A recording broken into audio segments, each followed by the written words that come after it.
No período de escravidão no Brasil, séculos 17 e 18, os negros que conseguiam fugir se refugiavam com outros em igual situação em locais bem escondidos e fortificados no meio das matas. Estes locais eram conhecidos como quilombos.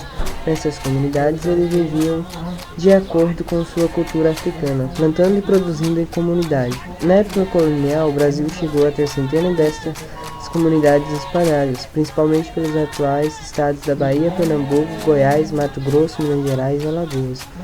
Na ocasião em que Pernambuco foi invadida pelos holandeses, em 1630, muitos dos senhores de engenho acabaram por abandonar suas terras.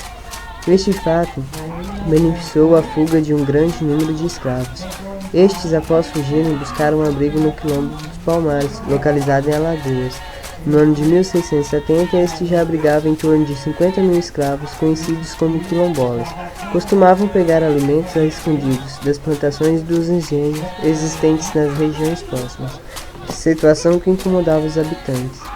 Esta situação fez com que os quilombolas fossem combatidos tanto pelos holandeses quanto pelo governo de Pernambuco, sendo que este último contou com o serviço do bandeirante Domingos Jorge Velho. A luta contra os negros de Palmares durou por volta de 5 anos, contudo, apesar de todo o empenho e determinação dos negros chefiados por Zumbi, eles por fim foram derrotados. Os quilombos representaram uma das formas de resistência e combate à escravidão, rejeitando a cruel forma de vida. Os negros buscavam a liberdade e uma vida com dignidade. Existe atualmente cerca de 1.500 comunidades quilombolas certificadas pela Fundação Palmares, onde grande parte dessas comunidades está situada em estados da região Norte e Nordeste. As comunidades quilombolas, historicamente, sempre procuraram conviver harmoniosamente com a natureza, fazendo das matas o seu espaço de liberdade. É como estas comunidades ocuparam um ambiente costeiro, mantendo suas tradições no uso deste espaço. Vê-se o qual importante foi para a preservação do local, pois os sistemas ecológicos costeiros sofrem os efeitos de seu aproveitamento e de impactos gerados pelas atividades do homem. Essa região, portanto, deve muitas comunidades quilombolas o alto grau de conservação do seu ecossistema no passado. Além de escoar a produção agrícola, o mar, os mangues e o rio proviam a vila e seus arredores de mariscos, crustáceos e peixes. E a mata era a fonte de caça e de frutos em abundância na região da Baía de Camumu. Hoje sabe-se que as culturas tradicionais alteraram o meio ambiente, mas não a degradaram. Com certeza, práticas não sustentáveis chegaram a fazer parte dessas culturas, mas foram removidas. Mas mesmo assim, essas organizações, formadas em sua maioria por comunidades de mateiros e pescadores da localidade, vêm-se ameaçadas não só pela exploração desigual da sua mão de obra, mas principalmente pela sua permanência nessas áreas em função do avanço desordenado de atividade turística, que muitas vezes a tem obrigado a se retirar dos locais que ocupam há séculos. Das comunidades dos quilombolas que estejam ocupando suas terras e reconhecida propriedade definitiva, devendo o Estado emitir os títulos repetitivos da posse de terras. Como essa titulação ainda não se efetuou até este momento, essas comunidades vêm-se assodadas pela sanha dos especuladores imobiliários, que, aproveitando a não existência do título da posse das terras por estas comunidades, utilizam-se de diversos artifícios para que se vejam compelidas a venderem as suas propriedades. A cultura quilombola vem sendo desprezada pela população em geral, sendo seus integrantes vistos como perigosos marginais e pariais. No entanto, os habitantes dos quilombolas possuem hábitos e costumes frutos de uma cultura rica e bela, cultivada, precária e despercebidamente por eles. Desde as técnicas de artesanato em barro e em palha até as danças e rituais sociais e religiosos, eles têm muito a mostrar. O povo do Quilombo é um povo com tradições como festas e lazer, que gosta de música e de dança. O canto está sempre presente em seu cotidiano e nas festas.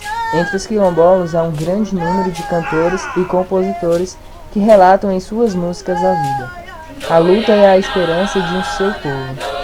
As chamadas festas tradicionais são resultado de muitas influências negras, indígenas e católicas. Assim, por exemplo, temos o Aiuê, de São Benedito na comunidade Jauari, significa festa em Quimbundo. Realizada em 6 de janeiro, a festa é uma homenagem ao padroeiro da comunidade Jauari, São Benedito. Nela a comunidade sauda o santo e as riquezas obtidas durante o ano.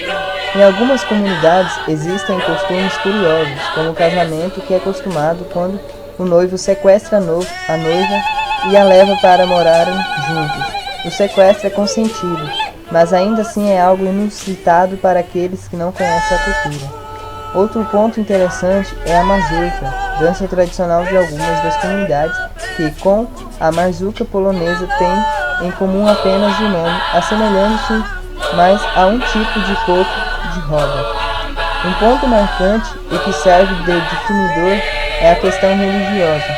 Praticantes de um catolicismo rural e sincrético, os quilombolas reúnem crenças cristãs com a umbanda urbana, a crença em espíritos e em identidades da Jurema, uma religião indígena antes conhecida como Quintibó. As curas espirituais também estão muito presentes como bezendeiros, das bezendeiras, dos rezadeiros e das rezadeiras nessas comunidades. Um costume é o artesanato artístico e utilitário em palha e as técnicas do fábrico de renda mais antigas, mais artesanais. Muito acaba sendo deixado para trás, numa tentativa de se adequar aos padrões da sociedade circundante. Mas com o incentivo do NEP e do governo federal, isso tem sido revertido.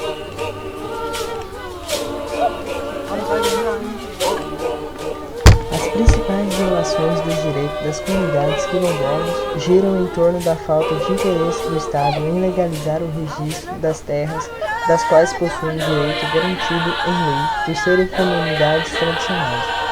Mesmo possuindo o direito de posse de terra, as comunidades quilombolas não conseguem usufruir desse direito, considerado básico para sua existência, que lhes são garantidos em lei, pois o Estado vem sendo omisso em fazer o registro e as demarcações das terras pertencentes a essas comunidades quilombolas. Um exemplo dessa violação do direito é o que vem passando a comunidade quilombo de Brejo dos Quilinhos, localizada no norte do estado de Minas Gerais, composto por cerca de 500 famílias que reivindicam o território que lhes foi expropriado. Essas famílias foram confinadas em pequenas áreas que não garantem os seus direitos básicos, em especial o direito à alimentação adequada. Para piorar a situação, a comunidade vem sofrendo forte preconceito e sendo criminalizada. José Carlos de Oliveira Neto, líder do quilombo de Brejo dos Quilinhos, denuncia: nesse tempo de luta já sofri ameaças e intimidações por parte de milícias e membros de fazendeiros. Dezenas de outros casos de comunidades quilombolas vêm sendo denunciadas e a omissão do Estado é comum em todas elas. Torna-se necessário uma comissão em que se possa debater e solucionar esses conflitos agrários, onde os povos e as comunidades tradicionais vêm sofrendo devido à demora dos processos de titulações de territórios.